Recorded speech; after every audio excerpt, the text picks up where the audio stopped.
यही एक सबसे बड़ा बहाना लेके बोले गए कि अगर हमारी भी कौम, अगर मुसलमानों में भी इतना एक्सपोजर होता, डॉक्टर इंजीनियर बनते, तो हमारे लोग AK-47 नहीं उठाते। ये वही भ्रम था, क्योंकि वो उसके नाम पे इस्लामिस्ट रेडिकलाइजेशन कर रहे थे। दिल्ली के ब्लास्ट ने ये प्रूव किया है।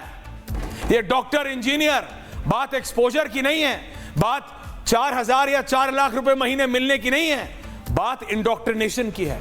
बात है उनके दिमाग में ये डाला गया सालों दर साल कि तुम्हें विकास नहीं, तुम्हें तबाही चाहिए। उसी तरह से आप ये बोल के कि मुसलमानों का वोट काट लिया, बीजेपी मुसलमानों के खिलाफ है, ये बोल के कहना मैं फुल पैनल ऑन एयर गरिमा। जफर साहब कब तक सड़क बनती है देखती है क्या कि उसमें जफर साहब का घर है या फिर ऐश्वर्या कपूर का? बिजली जब एक गांव में आती है तो देखती है क्या कि उसमें रोहित का घर है या फिर अजीज खान साहब का घर है? पानी जब आप देते हैं एक जिले को या एक कस्बे को तो देखते हैं कि अंसार रजा का है या फिर कुमार का घर है। सच में पूछता हूं मैं और पूछता है Bharat after the special report. Vote bank का स्वार्थ देखिए, कांग्रेस, आरजेडी और उसके इकोसिस्टम के लोग घुसपैठियों की वकालत करने में जुटे हैं, उन्हें बचाने में लगे हैं। जिन विधानसभाओं में समाजवादी पार्टी जीती है, इंडिया गठबंधन जीता है, उन विधानसभाओं में 50,000 से ज्यादा वोट काट दिया जाए SIR के बहाने। बिहार चुनाव के कई महीनों पहले से राहुल, बिहार चुनाव से ठीक पहले तेजस्वी और अब अखिलेश यादव। एक तरफ मोदी की लहर है तो दूसरी तरफ उस लहर में पत्तों की तरह हवा में उड़ रहे विपक्षियों को SIR और वोट चोरी वाले मुद्दे का सहारा। बिहार के बाद बंगाल का चुनावी शंखनाद होना है। चुनाव आयोग ने तैयारियां शुरू कर दी हैं। बंगाल के साथ साथ असम सहित 10 राज्यों में SIR की प्रक्रिया जारी है। लेकिन SIR का सबसे बड़ा असर बंगाल में दिख रहा है, जहां घुसपैठिए बांग्लादेश भागने की फिराक में हैं और इसी से ममता बनर्जी को आपत्ति है। चुनाव आयोग को चिट्ठी लिखकर BLO पर इसे मानवीय बोझ बताया गया है। चुनाव प्रक्रिया को रोकने की मांग की गई है। तो दूसरी तरफ हैं अखिलेश यादव, राहुल गांधी के टोन में वोट चोरी वाला कैसेट बजा रहे हैं। हर सीट पर 1-2 नहीं बल्कि पूरे 50,000 वोट काटने की साजिश का दावा कर रहे हैं।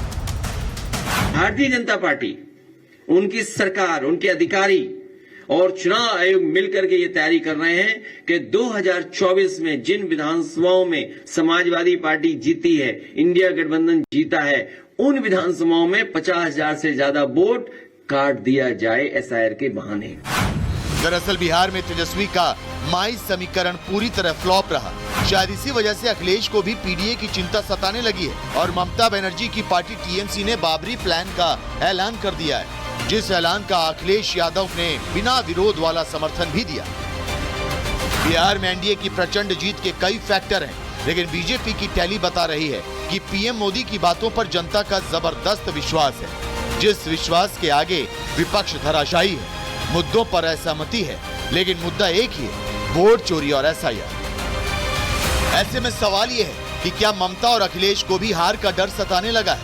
बिहार में SIR का मुद्दा फ्लॉप रहा, बावजूद इसके विपक्ष इसे क्यों हवा देने में लगा है? और सबसे बड़ा सवाल ये कि क्या SIR और बाबरी प्लान के जरिए एक बार फिर मुस्लिम तुष्टीकरण की राजनीति हो रही है? पूछता है भारत।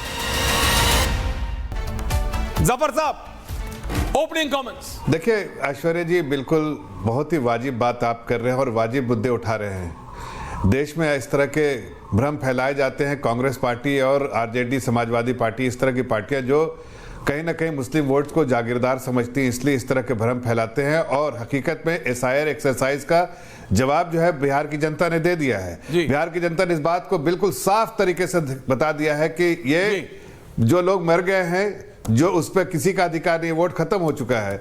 जो लोग पलायन कर गए हैं या फिर अर्बनाइजेशन की वजह से दूसरे शहर, दूसरे मुल्क या दूसरे जिले में चले गए हैं, उनका वोट हटना चाहिए, वो हटा है।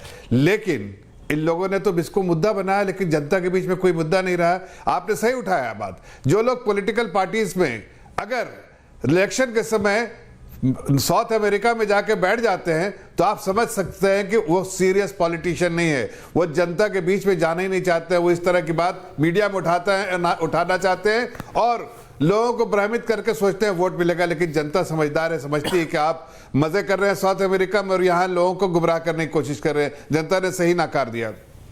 एक बड़ी पार्टी कांग्रेस पार्टी जिसको इतनी बड़ी हार की समीक्षा करनी चाहिए, वो तमाशा करने के लिए निकल रहे हैं, समीक्षा नहीं कर रहे हैं। अब रोड पे तमाशा कर रहे हैं, वो कह रहे हैं हर जगह पर हम तमाशा करेंगे, इसलिए कि जनता हार का ठेकरा किस पे फोड़े, कभी इलेक्शन कमीशन पे, कभी ये पहली बार नहीं है ना इस पे मशीन पे, ये पहली बार नहीं है। 14 के बाद, हर इलेक्शन के बाद, आखिरी बार हो। मेरा एक ही आप ही से सवाल है, कोई भी और पार्टी होती जफर साहब, देश में कोई भी और पार्टी होती, कोई कंपनी होती, आपने बड़े बड़े बैंक्स पे भी काम किया है, आप पूर्व सांसद है राज्यसभा के, कोई भी और कंपनी होती, किसी भी और कंपनी का सीईओ होता, किसी भी और पार्टी का नेता होता, वो इलेक्शन दर इलेक्शन हारता रहता, वो फेल होता ये प्रूव करने के लिए कि वो अपनी पार्टी को आगे ले जाने में सक्सेसफुल नहीं है, उसको निकाल दिया जाता, उसके खिलाफ प्रोटेस्ट होती, उसके खिलाफ पार्टी के अंदर बोर्ड मीटिंग में सवाल उठाया जाता।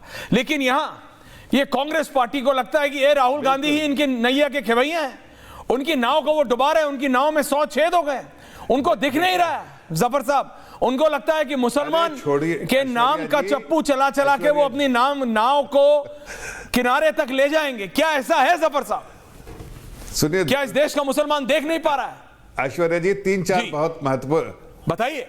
3-4 बहुत महत्वपूर्ण बात कहूंगा, मुस्लिम वाली बातों में लास्ट में आऊंगा। पहले तो देखिए, इनको अपनी कंपनी, जैसे आप कह रहे पार्टी से तो पार्टी में बैठा देना चाहिए। ये किसी लायक नहीं है, 95 इलेक्शन हार चुके हैं। हाँ। उसके बावजूद भी इस तरह के पोजीशन में बैठे, इससे समझ में आता है कि इनकी मानसिकता क्या है। ये गुलाम है मानसिकता से, इसलिए वो एक परिवार के गुलाम बन के सारे लोग बैठे हुए हैं। दूसरी बात, अब तक ये किसी न किसी के कंधे के सहारे थोड़ा बहुत जो है चल लेते थे, लेकिन अब हर हार के बाद एहसास हो गया है कि आरजेडी को एहसास हो गया कांग्रेस बेकार है, समाजवादी को एहसास हो कांग्रेस बेकार है। अभी बाकी ममता बनर्जी ने तो इनको डंप कर ही दिया है। अभी आप साउथ में जाएंगे तो वहां भी हर जगह डंप किए जा रहे हैं। इससे समझ में आ रहा है कि अब इनका कोई पूछने वाला, जहां तक मुस्लिम वोटों का सवाल है, मुस्लिम को अब समझना चाहिए। अंसार रजा जैसे लोग यहां अगर बैठे हैं, उनको ये बोलना चाहिए, और जितने मुस्लिम समाज के लोग हैं कि बहुत हो गया, इनके वोट जागीरदार बन गए हमारे वोट के, अब हमें अपने फायदे के लिए वोट देना चाहिए। हमें देखना चाहिए कौन सी पार्टी हमारा अच्छा करेगी। इनके साथ पिछवल्लू बढ़ के हमारा नुकसान, हमारी कम्युनिटी का नुकसान हो रहा है, और ये लोग तो सिर्फ आपको इस्तेमाल कर रहे हैं, सालों साल से इस्तेमाल कर रहे हैं। दिया क्या आपको? गुर्बत, जहालत, और उसके अलावा क्या दिया है? आज आपको देखिए, सही कह रहे हैं, सड़कें बन रही है, इलेक्ट्रिसिटी आ रही है, या फिर और भी कोई डेवलपमेंट का विकास का काम हो रहा है, उसमें सब मैं मुरादाबाद में था, मुरादाबाद के आंकड़े उठा के देख लिए, मुस्लिम समाज के लोगों को कई वेलफेयर स्कीम के 68% बेनिफिशियरी मुस्लिम समाज के लोग हैं। क्यों है? इसलिए नहीं कि 68% हमने दिया, हमने कोई भेदभाव नहीं किया, लेकिन कितने गरीब छोड़ दिया, कितने गरीब लोगों को छोड़ दिया है कांग्रेस पार्टी ने बना के। आज हमको उत्थान करने का काम हम कर रहे हैं, और फिर भी वोट जो है उनको देते हैं। कहीं ना कहीं मुस्लिम समाज को इस बात को सोचना पड़ेगा कि इनके साथ रह के उनका नुकसान है, फायदा नहीं, और उनको उस नुकसान से हटना पड़ेगा। अपने फायदे के लिए काम कीजिए, वोट को अपने सही जगह पे दीजिए।